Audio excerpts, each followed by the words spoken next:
I love that you mentioned a racket sport, actually, Yeah. padel, because we know from the science of longevity, those who play a racket sport, particularly it was mentioned, I think, in a study I've come across, was tennis.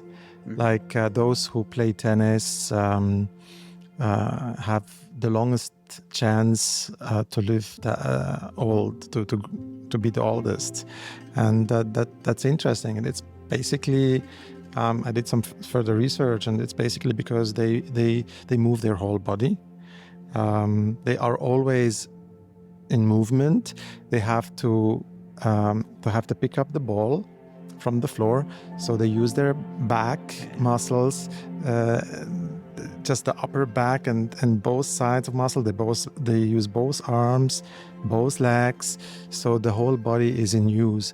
And I think it's a beautiful thing also to include some, and it's a social activity. So you cannot do it just by yourself unless you play to the wall.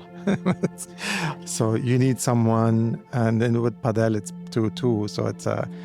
It's even for me more social. I'm better in padel and tennis as well. So, but yeah, it's a good fact. But do you know why? I said just because the. Yes, I believe it has something to do with core strengths and mobility in general, because of the movements, and that it's a sport people can do. Really, you can still do it at the age of 60, 70, 80, practically. So compared to maybe you find less people at the age of 80 in a gym or playing ice hockey, so it's just to the extreme.